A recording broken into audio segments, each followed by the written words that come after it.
Hello guys, मैं आप सबका स्वागत करता हूं आपके अपने यूट्यूब चैनल स्टॉक मार्केट का जेठालाल में। आज हम एक बहुत क्वालिटी कंपनी का रिव्यू करने वाले हैं। चलिए शुरू करते हैं बिना देरी के उस कंपनी के बारे में इंफॉर्मेशन लेने के लिए। तो आज हम लोग लेने वाले हैं इंफॉर्मेशन फाइन ऑर्गेनिक लिमिटेड। तो यहाँ पर देख सकते हैं कि फाइन ऑर्गेनिक लिमिटेड आज करीब करीब 2% ऊपर है, मतलब 60 रुपये आज इसका भाव है, 2950। तो हम लोग इस कंपनी का रिव्यू करेंगे 4 पॉइंट्स पर। पहला पॉइंट रहेगा कंपनी का बिजनेस क्या है, क्योंकि वारेन बफेट ने बोला था कि अगर आप जिस कंपनी का बिजनेस नहीं जानते उसमें पैसा नहीं लगाना चाहिए। सेकंड है हम लोग इसके इंडस्ट्री के बारे में, इसके इंडस्ट्री की क्या ग्रोथ है, क्योंकि पिछले साल हमने देखा कि जो कुछ स्पेसिफिक इंडस्ट्रीज़ के, जैसे कि आप रिन्यूएबल एनर्जी या फिर ग्रीन एनर्जी के जितने भी स्टॉक्स थे, अडानी ग्रीन हो गया, टेस्ला हो गया, तो टाटा पावर हो गया, इनने बहुत अच्छा रिटर्न दिया क्योंकि इन इंडस्ट्री का ग्रोथ बहुत ज़्यादा था। तो थर्ड पॉइंट हम लोगों का रहेगा इस कंपनी का पास्ट परफॉर्मेंस और फ्यूचर ग्रोथ कैसे रहेगी। और उसका फोर्थ पॉइंट रहेगा वैल्यूएशन। और फिफ्थ रहेगा हम लोग किस प्राइस पे इसको खरीदेंगे, क्योंकि इन बड़े बड़े इन्वेस्टर्स ने हमें रिकमेंड किया है कि प्राइस व्हाट यू पे and value what you get. तो पहले इसका बिजनेस समझते हैं। ये है कंपनी का वेबसाइट। यहाँ पर आप देख सकते हैं कि ये कंपनी बनाती क्या है, ऑलियो केमिकल डेरिवेटिव्स बनाती है। तो असल में ये किस चीज़ में काम आते हैं? ये काम आते हैं एडिटिव्स फॉर फूड्स। फूड्स मतलब कि आपके जो चॉकलेट्स हैं, जो पैकेट फूड आते हैं, वो बहुत दिन तक ख़राब नहीं होते हैं। जैसे कि मैगी हो गया, आपने देखा होगा, चॉकलेट हो गया, केक आपका बहुत दिन तक ख़राब नहीं होता है। तो उस सब में कुछ ऐड किया जाता है जिसकी वजह से उसमें बैक्टीरिया वगैरह पैदा नहीं होते और बहुत दिन तक वो जब तक कस्टमर तक पहुंचता नहीं है तब तक वो फ्रेश रहता है। वो प्लास्टिक में यूज़ होता है। जैसे कि हम लोग प्लास्टिक के आजकल कुर्सी है, आपके घर में जितने भी प्लास्टिक के सामान होंगे वो सब में ये कहीं ना कहीं यूज़ हुआ होगा। तो इसका कॉस्मेटिक एंड फार्माटिकल्स में यूज़ होता है। आप स्प्रे वगैरह में देखे होंगे या फिर आप लॉरियल के प्रोडक्ट यूज़ करते होंगे तो उसमें भी ये यूज़ होता है, इस कारण की वजह से कि उसका जो आप कलर है वो बहुत अच्छा आ जाता है। तो और इसका टेक्सटाइल में भी यूज़ होता है, पेंट्स में होता है, रबर में होता है। तो इस कंपनी का जो है मेन बिजनेस है ऑलिव केमिकल डेरिवेटिव्स बनाना। इसका और इन्फॉर्मेशन लेंगे आप तो यहाँ पर आप देख सकते हैं कि ये प्लास्टिक का है। यहाँ पर केक में भी ऐड किया जाता है। यहाँ पर आप देखेंगे कि पेंट्स है। तो ऑर्गेन बहुत सारे प्रोडक्ट्स हैं जिसमें अलग अलग तरीके से यूज़ होता है। और इजी वे में बताऊँ तो आपको, देखिए यहाँ पर तो कंपनी क्या करती है कि पाम एंड ये ऑयल है, सोयाबीन से सोयाबीन ऑयल निकालती है। मस्टर्ड मतलब वेजिटेबल्स जो हैं या फिर जो वेजिटेबल ऑयल बोलते हैं, जहाँ से एक्सट्रैक्ट किया जाता है, वो बहुत नेचुरल प्रोडक्ट्स ही यूज़ करके निकाला जाता है। जैसे सोयाबीन है जो खेत में प्रोड्यूस होने वाले हैं, या फिर कोकोनट ऑयल है कोकोनट से निकाला हुआ। और उसको क्या करती है कंपनी अपने भी प्लांट में उसको कन्वर्ट करती है कुछ रिएक्शंस से, फैटी एसिड्स, फैटी अल्कोहल्स और ग्लिसरीन और मिथाइल स्टर्स। इसको बोलते हैं ऑलिव केमिकल्स। इसीलिए इस कम इंडस्ट्री का नाम है ऑलिव केमिकल इंडस्ट्री। और इसको बाद में डेरिवेटिव्स में कन्वर्ट किया जाता है, अमाइंस, अमाइड्स, ईस्टर्स, सल्फेट्स और ऑक्सोलिलेट्स। तो इसमें ये जो मेन प्रोडक्ट्स हैं पांच, वही ये कंपनी बेचकर पैसा कमाती है। तो इसका मेन जो यूज़ है अमाइंस का, अमाइड्स का, ईस्टर्स का, वो यूज़ होता है plastic, additives for food, cosmetic, pharma, फिर पेंट्स में, टेक्सटाइल में, रबर में यूज़ होता है। तो ये मेन इनका बिजनेस है कुल मिला के आप समझेंगे तो। लेकिन आप देखेंगे कि प्लास्टिक में हम लोगों ने सुना था कि क्रूड ऑयल से भी बनता है, लेकिन क्रूड ऑयल से जो प्लास्टिक बनता है वो बायोडिग्रेडेबल नहीं होता है। जैसे कि आप उसको कोई प्लास्टिक की कुर्सी लेंगे जो क्रूड ऑयल से बनी हुई है, उसको आप फेंकेंगे तो कई सालों, 100 सालों तक तो वो ख़राब होगी, मतलब वैसी ही पड़ी रहेगी ना, वो नेचर में घुल मिल नहीं जाएगी। वो उसकी वजह से बहुत प्रदूषण होता है। तो यहाँ पर आप देखेंगे कि उसका भी एक दिया हुआ इन्होंने चार्ट कि ये नेचुरल होता है ऑलियो केमिकल, और जो पेट्रोकेमिकल से निकला होता है वो साइंथेटिक होता है, मतलब ह्यूमन ने बनाया हुआ। तो ये वेजिटेबल से आता है, वो क्रूड ऑयल से आता है। रॉ मटेरियल जो हम लोग यूज़ करते हैं ये ऑलिव केमिकल बनाने के लिए, वो बहुत नेचुरल होते हैं। और इसमें फार्मर्स वगैरह का भी बहुत सारा प्रोडक्ट आता है जिसकी वजह से उनको भी सपोर्ट मिलता है। इसमें जो रॉ मटेरियल आता है वो फॉसिल से आता है, मतलब ज़मीन के नीचे से जो दबे हुए फॉसिल्स हैं उसमें से निकलता है। और ये खास बात इस केमिकल्स की होती है, ये बायोडिग्रेडेबल होते हैं। बायोडिग्रेडेबल मतलब आप कहीं आप केला है उसका अगर खा के छिलका फेंकते हैं तो कुछ दिन बाद देखेंगे वो नेचर में घुल मिल जाएगा, उसको चींटियाँ खा जाएगी, उसको ख़त्म कर देंगे। लेकिन वही प्लास्टिक फेंकेंगे तो कई सालों तक ना उसको चींटी खाएगी ना कुछ नहीं होगा, वैसे ही पड़ा रहेगा। वो मिट्टी में वापस से कन्वर्ट नहीं होगा। तो उससे बहुत ज़्यादा आप देखेंगे कि प्लास्टिक के ढेर बन गए हैं और ये प्रदूषण करता है। इसी की वजह से गवर्नमेंट ने भी इस पे इसका यूज़ कम करने के लिए बहुत कोशिश की है, और ये ऑली केमिकल का बिजनेस बढ़ाने के लिए गवर्नमेंट हमेशा सपोर्ट करे। जैसे कि आप बालाजी अमाइन जैसे कंपनीज देखेंगे, उनका स्टॉक्स बहुत तेज़ी से भागना शुरू हो गए, क्योंकि ये भी कंपनी अमाइंस बनाती है। इसका रीज़न यही है कि वो साइंथिटिक नहीं बनाते, वो नेचुरली यूज़ करते हैं, जिससे आजकल इंडस्ट्रीज़ वगैरह में बहुत यूज़ किया जा रहा है। और ये नेचुरल होने के कारण फूड इंडस्ट्री में सबसे ज़्यादा इसका यूज़ होता है। अगर आप साइंथेटिक यूज़ करेंगे तो उसका रिएक्शंस होने का डर रहता है, कस्टमर कम खरीदेगा, क्योंकि उसके रिएक्शन अलग अलग हो सकते हैं। लेकिन नेचुरल यूज़ करने से उस पर जो किसी पर्सन पे बहुत कम इफेक्ट होता है। तो ये बहुत फ्रेंडली होता है और वो पोल्यूशन होता है। तो यहाँ पर लिखा है उन्होंने कि global olive chemical market $22 billion का है, मतलब $22 बिलियन का 2020 में था, और ये 2025 तक $31.9 बिलियन तक पहुँचेगा। मतलब करीब करीब 7.7% की इस इंडस्ट्री में ग्रोथ है। और इसकी इंडस्ट्री में अब हम जो जानते हैं कि सेकंड पॉइंट जो मेरा था कि इसके इंडस्ट्री में क्या कितनी ग्रोथ आ सकती है। और इसकी जनरली हम लोग जो 6 से 7% अगर इंडस्ट्री में ग्रोथ है, तो उस सेक्टर के इंडस्ट्री के कंपनीज में हम लोग पैसा लगाने की कोशिश करते हैं। तो यहाँ पर आप देखेंगे इस कंपनी के पास ये कंपनी असल में ये बात है कि ये कंपनी इंडिया में ही नहीं पूरे वर्ल्ड में सप्लाई करती है। वर्ल्ड में पूरे कुल मिलाकर ऑलिव केमिकल के जो बिजनेस है उसमें 5 ही कंपनीज हैं, उसमें से एक ये कंपनी इंडियन है। तो इसमें का जो 40 से 45% वो इंडिया से रेवेन्यू आता है, बाकी का 50 से 55% वो पूरा ऑल ओवर वर्ल्ड से आता है। तो ऑल ओवर वर्ल्ड में बेचने के लिए कुछ सर्टिफिकेट लगते हैं, कुछ जैसे कि इंडिया में आप फूड प्रोडक्ट बेच रहे हैं तो फसाई का आपको सर्टिफिकेट लेना पड़ता है, food safety and standard authority of India का। वैसे ही अमेरिका में कुछ अलग अथॉरिटी है उसका। तो इन्होंने इनके पास बहुत सारे कंट्रीज़ के सर्टिफिकेट्स हैं, इसके वजह से ये आसानी से एक्सपोर्ट कर पाते हैं। तो यहाँ पर देख सकते हैं अपन, जापान का है इनके पास, जर्मनी का है इनके पास, इंडिया के अंदर फसाई का है इनके पास, आईएसओ स्टैंडर्ड भी है। तो इसके लिए इसी की वजह से कोई और कंपनी यहाँ पर कंपटीशन नहीं दे सकती, क्योंकि उन्हें पहले सर्टिफिकेट लेना पड़ेगा और ये लेना बहुत मुश्किल काम होता है। तो चलिए इसके हम लोग इंडस्ट्रीज़ के बारे में जानते हैं, इंडस्ट्री कितना ग्रोथ करेगी और इसका आगे चल के कितना ग्रोथ हो सकता है। तो यहाँ पर देखिए, जो फूड इम्यूलाइज़र, जो फूड एडिटिव्स यूज़ होते हैं उसका जो ग्रोथ यहाँ पर लिखा हुआ है, आप देख पाएंगे यहाँ पर 5.4% इन रीजन ऑफ इंडिया, इंडिया में इतना ग्रोथ होने का चांस है।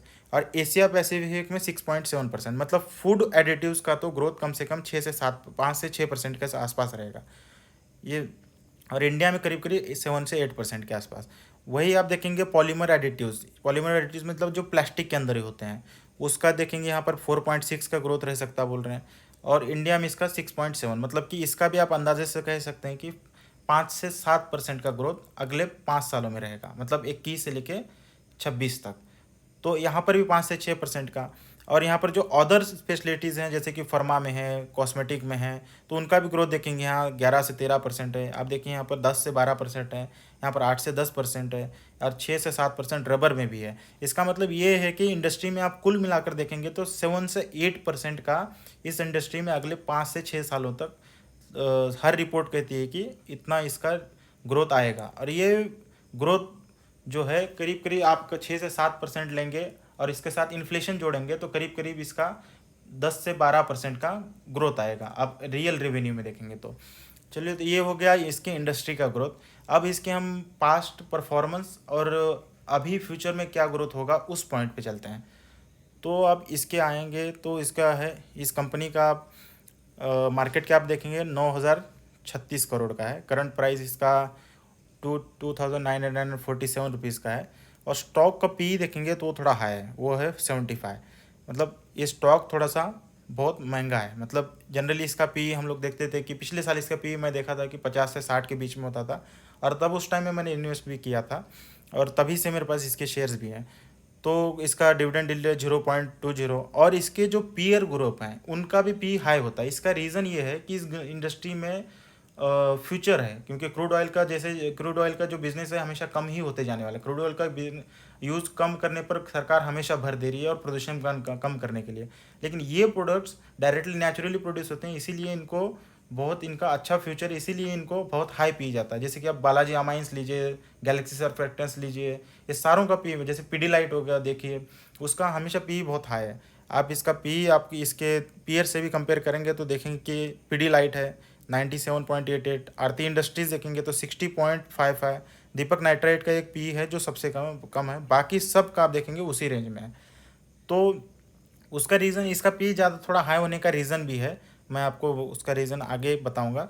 तो इसका एक प्रॉफिट लॉस स्टेटमेंट देखते हैं। और कंपनी रिसेंटली लिस्ट हुई है, मतलब 3 से 4 साल पहले के ही लिस्ट हुई है, ये बहुत पुरानी कंपनी लिस्टेड नहीं है, अभी नई हुई है। तो 2017 में जब ये लिस्ट हुई थी तब देख सकते हैं कि उसका रेवेन्यू था 778।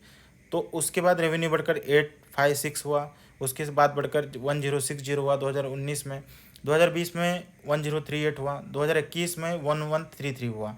इसका मतलब कि रेवेन्यू में कंसिस्टेंट ग्रोथ है। मतलब कहीं आप जनरली क्या होता है कि किसी भी कंपनीज को 1 क्वार्टर में रिजल्ट लाना बहुत आसान है, या फिर 1 साल के लिए बहुत अच्छा रिजल्ट लाना आसान है, क्योंकि कभी कभी क्या होता है कि प्राइसेस बहुत हाई हो जाते हैं प्रोडक्ट्स के उनके 1 साल के लिए, उसके बाद प्राइसेस गिर जाते हैं तो नॉर्मल कंपनी उसी पोजीशन पे आ जाती है। लेकिन जो कंसिस्टेंट ग्रोथ है 10 से 11%, 15% जो लाते हैं, जैसे कि आप पीडीलाइट देखिए, एमआरएफ को देखिए, इन सब में बहुत कंसिस्टेंट ग्रोथ है। या फिर टाइटन को देखिए, वो कंपनी आगे चल के बहुत बड़ी बन जाती है।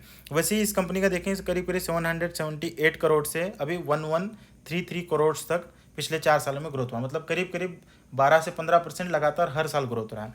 तो इसके हम लोग मार्जिन्स, आप सबसे इंपॉर्टेंट होता है ऑपरेटिंग मार्जिन्स देखिए।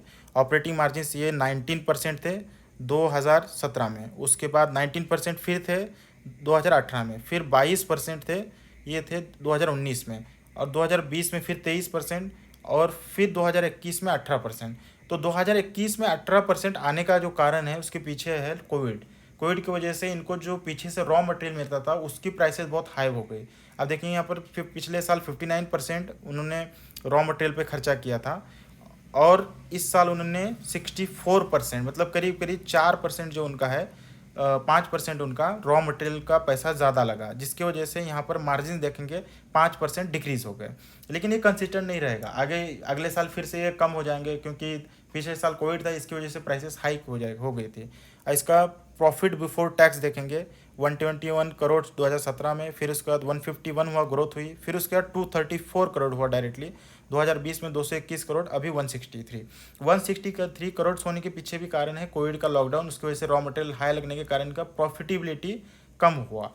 लेकिन ये प्रॉफिटेबिलिटी अगले साल नहीं रहेगा, अगले साल ये प्रॉफिटेबिलिटी बहुत बहुत अच्छा होगा। उसके भी रीज़न ये है कि पिछले साल जो आज प्राइसेस हैं रॉ मटेरियल के वो सेम नहीं रहेंगे। कोकोनट ऑयल की प्राइसेस हो, सोयाबीन ऑयल की प्राइसेस हो, वो धीरे धीरे कम होंगे, और जो प्री कोविड लेवल थी वो वापस वहाँ पर आएंगे, तो इनका प्रॉफिट अच्छा होगा। और इसके जो अभी इसका डिमांड बहुत अच्छा है, इसीलिए ये लोग थोड़ा सा अभी प्राइस हाइक करने के भी बात कर रहे थे। पिछला इसका जो आप इसका देखेंगे मैनेजमेंट का इंटरव्यू, उन्होंने साफ साफ कहा है कि अगर रॉ मटेरियल ऐसे ही कंडीशन में रहते हैं तो सीधा सीधा इसका जो बेनिफिट, वो जो प्रॉब्लम है वो सीधा कस्टमर को पास ऑन करेंगे, ताकि इनको ज़्यादा इफेक्ट ना आए। तो चलिए हम लोग इसके बात करते हैं इसके बैलेंस शीट की। बैलेंस शीट में हम लोग सबसे इम्पोर्टेंट जो देखते हैं वो होते हैं रिजर्व। रिजर्व देखें 2017 में 323 करोड़, उसके बाद 380 करोड़, 2019 में 485 करोड़, और अभी के कंडीशन में है 716 करोड़। मतलब रिजर्व पिछले 4 सालों में डबल हो चुके हैं। और बोरोइंग्स इसका 40 करोड़ था, बहुत मिनिमम था 2017 में भी, बहुत ज़्यादा इस पर लोन रहा ही नहीं कभी। और आज की इसमें 57 करोड़ है, जो बहुत मैनेजेबल है, कंपनी कभी भी चुका सकती है। तो कुल मिला के बाद इसकी बैलेंस शीट बहुत अच्छी है। और इसका प्रोमोटर्स का होल्डिंग देखिए, प्रोमोटर्स की होल्डिंग में 75% प्रोमोटर अभी भी इसको होल्ड करके रखे हुए हैं।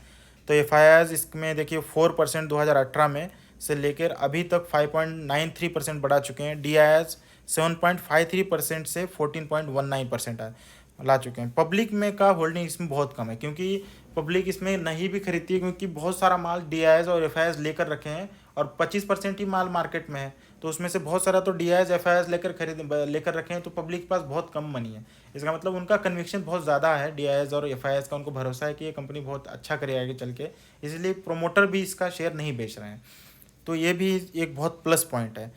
तो ये इसका पास्ट परफॉर्मेंस रहा। अभी इसके फ्यूचर की बात करेंगे तो देखिए, यहाँ पर मैं ये कह रहा था कि इसका जो 2021 में 1133 करोड़ का इसका ये रहा, अपना रेवेन्यू रहा, और अभी और इसी साल इसका प्रॉफिट रहा 120 करोड़। अब अगले साल मान लीजिए इसमें 10 से 15% की ग्रोथ आएगी, तो मान लीजिए इसका रेवेन्यू हो जाएगा करीब करीब 1300 करोड़। और 1300 करोड़ में, और पिछले साल के अगर इन्होंने मतलब ओ पी एम मेंटेन किया, मतलब 23% का, तो इनका प्रॉफिट करीब करीब आ जाएगा इनका 200 करोड़ रुपए। अगर 200 करोड़ रुपए इनका प्रॉफिट आता है तो सोचिए कि इसका जो पी है वो सीधा आ जाएगा 36 से 40 के बीच में। और इसके पीयर जो हैं वो उसके अभी चल रहे हैं करीब करीब, इनके पीयर्स का जब आप पी देखेंगे तो 60, 97, 77, मतलब 70 से 80 के बीच में इनका पीएस का पी है। लेकिन इसका पी आ जाएगा 40 पे, तो ये वापस से अपने 80, 70 से 80 पी को रीच करने के लिए शेयर का वैल्यू बढ़ जाएगा। तो करीब करीब आपको इसमें 30 से 40% का रिटर्न तो एक साल में आने का चांस है, अगर आप इसको एक साल के नज़रिए से देखेंगे। तो मेरा तो ये कहना है कि आप 5 साल से या फिर 4 साल के लिए तो मिनिमम शेयर को रखें। ये बहुत अच्छी कंपनी है, और इसका जो सेक्टर है, ये जो सेक्टर है इसमें बहुत कम कंपनीज है। इंडिया में तो मुश्किल से एक आध दो कंपनी आपको मिलेंगी जो बनाती हैं। ये 4-5 केमिकल बनाती है, जैसे आरती इंडस्ट्रीज़ है, इसमें वो एक केमिकल बनाती है। दीपक नाइट्रेट वो सिंगल केमिकल बनाती है। बालाजी अमाइंस वो सिंगल वो अमाइन बनाती है बस। लेकिन ये 4-5 केमिकल मिला के बनाती है। जो क्रूड ऑयल से बनते थे अब ये बनाने लगे वेजिटेबल ऑयल से। तो बात यह है कि इसका वैल्यूएशन भी अगले साल कम हो जाएगा, जिसका अभी इस साल वैल्यूएशन आपको हाई दिख रहा है, पी हाई दिख रहा है। उसका रीज़न ये है कि वो कोविड की वजह से जो इनका प्रॉफिट पे असर पड़ा है, उसकी वजह से आपको पी हाई दिख रहा है। लेकिन अब अगले साल अगर इनके ओपीएम जो ऑपरेटिंग प्रॉफिट मार्जिन है वो ठीक हो जाएंगे, तो इनका पी आपको नॉमिनल वही 36 से 40 के बीच में दिखेगा, जो कि इस इंडस्ट्री में जनरली 60 से 70 होता है। तो इस प्राइस पे, अभी तो इस प्राइस में मैं रिकमेंड नहीं करूँगा कि इस प्राइस को खरीदने के लिए। मैं जब इसको खरीदा था करीब करीब 2400-2500 के बीच में चलता था, तब पी भी बहुत हुआ करता था, 40 से 50 के बीच में पी भी हुआ करता था। उस हिसाब से मैं खरीदा था कि अगले साल इसका पी फिर से 40 के नीचे आ जाएगा, और ये शेयर आगे वो अपने पी को मेंटेन करने के लिए कम से कम 40 से 50% बढ़ जाएगा। तो जब भी आपका, अभी शेयर नीचे आ चुका, 3400 पहुँच गया था। अब यहाँ पर देखेंगे इसके शेयर पैटर्न में, इसका एक साल का पैटर्न देखेंगे तो यहाँ पर ये शेयर करीब करीब 3500 चला गया था। अब ये धीरे धीरे नीचे आकर आज इसका प्राइस है 2888, और आज का प्राइस मतलब करीब करीब 2950 रुपये प्राइस है। अगर ये आपको इससे 10% या 15% नीचे मिलता है, मतलब 2400 के या 2500 के आसपास मिलता है, इसको आप खरीद के रखिए। इस भाव पे भी आपके पास मान लीजिए 1 लाख रुपए लगाना है, तो या फिर आपको वो 1 लाख रुपए में से 10 से 15 हज़ार इस प्राइस पे खरीदिए। उसके बाद थोड़ा नीचे आता है तब खरीदिए। अगर ये नीचे नहीं भी आता है तो उसको छोड़ दीजिए, आपके 10-15 हज़ार भी रहेंगे तो भी आराम से बढ़ जाएंगे। आपके पास बहुत सारे ऑप्शंस हैं, ये एक ही कंपनी नहीं है। आपके पास एमआरएफ है, पीडीलाइट है, ऐसे 4000 कंपनी में से 400 कंपनीज तो बहुत अच्छी कंपनीज है इंडिया में जो लिस्टेड है, तो कोई और ऑप्शन मिल जाएगा। तो इसको अगर आपको यहाँ पर इस प्राइस पे भी थोड़ा खरीदना है, नीचे जब आएगा आपको लगता है कि 10-15% पे 2500 पे मिल रहा है, वहाँ और खरीदना है, 2000 के आसपास मिलता है तो और खरीद के रखना है। अच्छी कंपनी है, छोड़ना नहीं है, पकड़ना है इसको, और बहुत अच्छा पैसा बना के देगी।